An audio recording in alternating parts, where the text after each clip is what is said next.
Before I begin Disney Week, I must embark into the unknown, into the unknown,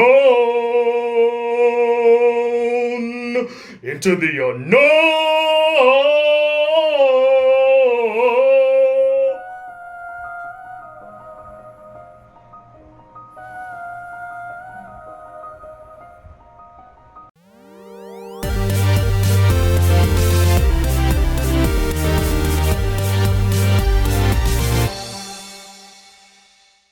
Hey guys, the Black Critic Guy, and welcome to an annual tradition here on this channel known simply as BCG Disney Week, a week-long special event where I talk all things Disney, from reviews to top 10s to specialty videos. And to start off this year's BCG Disney Week, I could not pick a more fitting film to review than the sequel to one of the biggest Disney animated films of all time, Frozen 2. In Frozen 2, a strange, mysterious, yet alluring siren calls out to Elsa, leading her, Anna, Kristoff, Olaf, and Sven to a magical fog barrier that blocks the entrance to an enchanted forest. The same one, in fact, that Elsa and Anna's father went to as a young prince. They embark beyond the fog barrier to uncover the truth behind a past incident between the indigenous people of the enchanted forest and the people of Arendelle, to lift the curse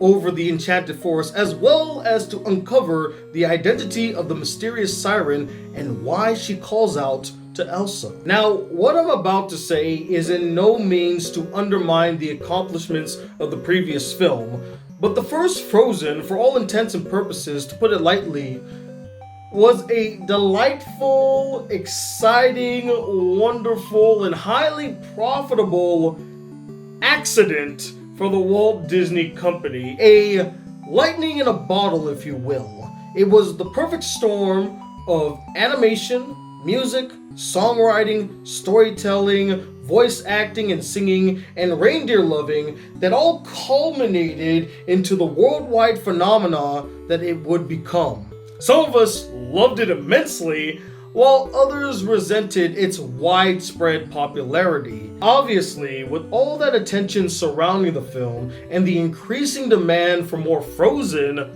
a sequel was inevitable. But let's be honest, this was a no-win situation for Disney. Why do I say that? Because there was no way that Disney could possibly make a sequel that could match, live up to, or even surpass its predecessor, nor replicate the Frozen craze that came after it. All Disney could really hope for in regards to Frozen 2 is that it's a solid follow-up. Nothing truly amazing, but just a solid follow-up. And is Frozen 2 that? Well, let's discuss. Needless to say, the quality of the animation in Frozen 2 looks clean and pretty. Most of it is nothing too remarkable, but still good looking. I've come to expect no less from Disney these days.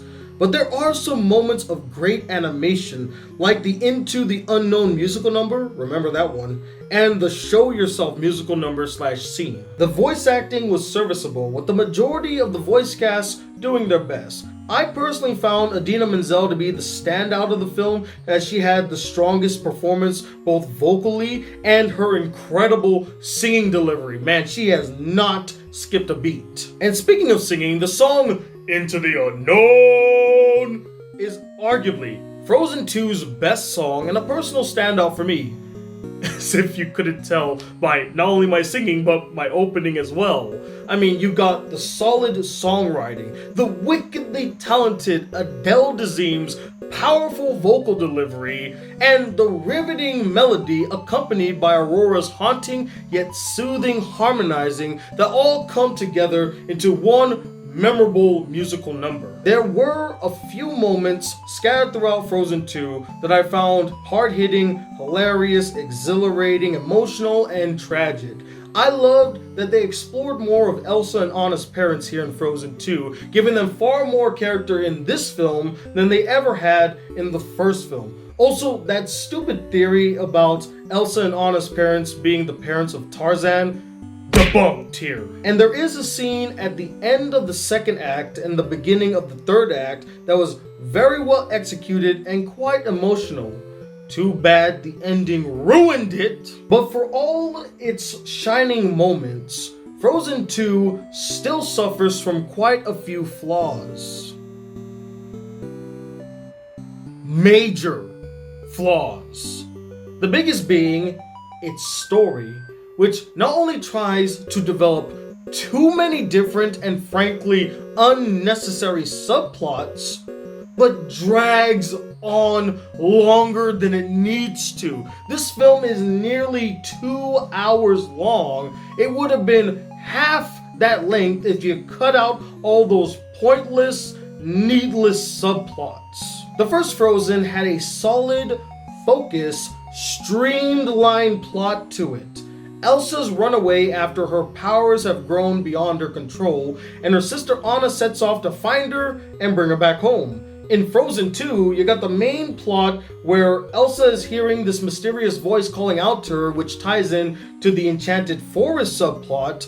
But then you also have the Kristoff subplot where he's constantly trying and failing to propose to Anna. And I get why they put it in the film. It's supposed to be a bit of comic relief in the film. It's supposed to provide a sense of levity. But I thought Olaf was supposed to be the levity of the film. Why do we need Kristoff to also provide levity to the film? Can't he just contribute to the main plot and not derail the main plot? As well as Olaf's out-of-nowhere quasi-existential ponderance about growing up, which really leads to nothing because, ironically, he doesn't grow up or mature by the end of the film. So why in the world is he constantly talking about it unless it was going to resort to him growing or some character growing and maturing?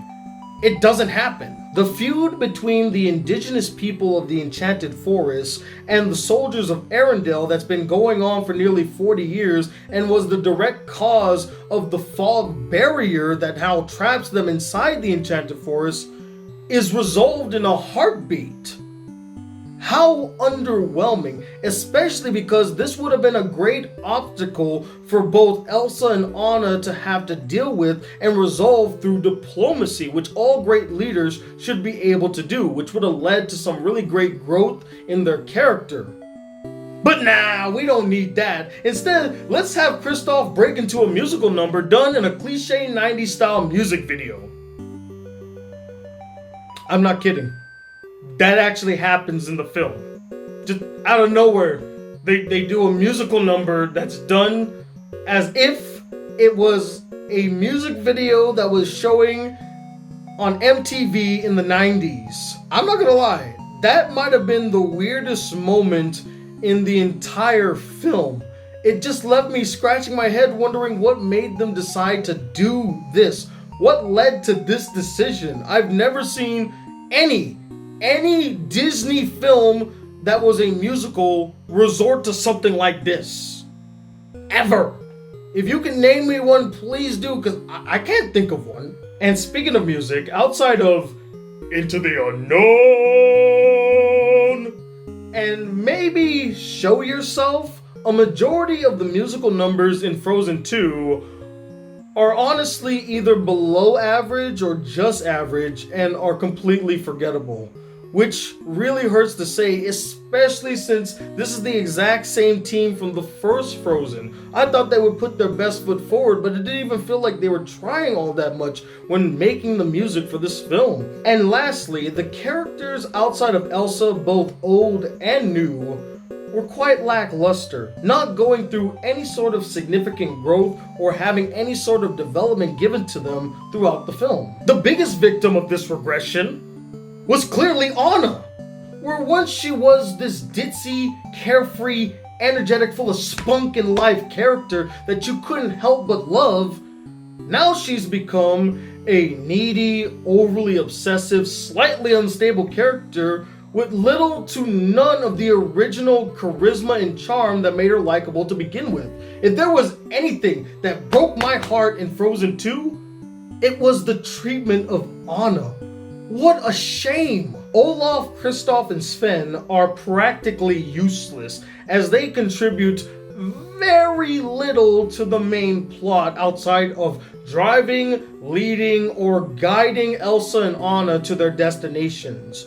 What a complete waste of their characters. Now, you could argue that they're there as comic relief, and to a degree I understand, but in the previous films, while they did provide comedy, they also had something to do with the main plot. They had something to contribute in a major way. What major thing did Kristoff, Olaf, or Sven give in this film? Nothing.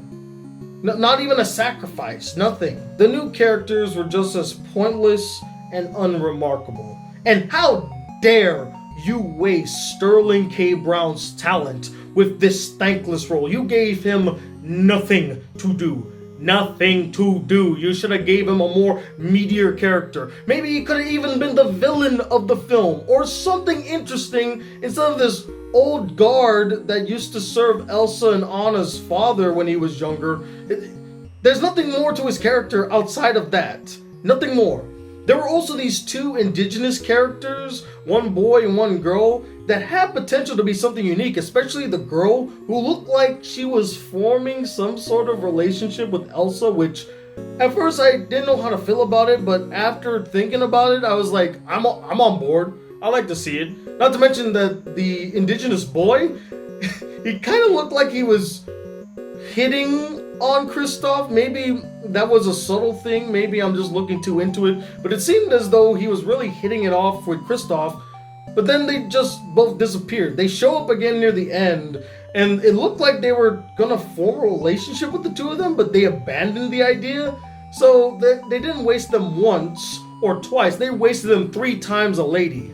Wow. With all that said, Frozen 2 had potential to be the solid follow-up film Disney was hoping for, but it even fell short of that low expectation, being just another average, run-of-the-mill Disney sequel that brings nothing new to the table and feels more like a cash grab rather than an honest-to-God sequel. I would say, it's okay. It's nothing to be angry about, but it's nothing to run to the theater for either. But as always, ladies and gentlemen, I'm not the end-all be-all opinion when it comes to Frozen 2. I would love to know what you guys thought about the film as well. Did you love it to death? Is it one of your favorite films of the year? Is it the best Disney sequel you've seen in your life? Or did you find it really mediocre, boring, dull, you just couldn't get into it? And let me know, what is the greatest Disney sequel you've ever seen? Comment below, let me know. I'm so glad to be back. I'm so glad to be kicking off Disney Week. I cannot wait to show you guys what I have in store for you. I'm working on the next video as I speak right now, so stay tuned for all the videos that will be coming forth for BCG Disney Week. And as always, guys, if you like to see more videos on this channel, be a part of the Black Critic crew, please hit that subscribe button below, hit that bell notification so you don't miss out on any videos here on this channel, and like this video if you really enjoyed it. And I'm telling you why in a second. The late but never gone Black Critic Guy, welcoming you back not only to the channel but to BCG Disney Week. Till then, peace YouTube.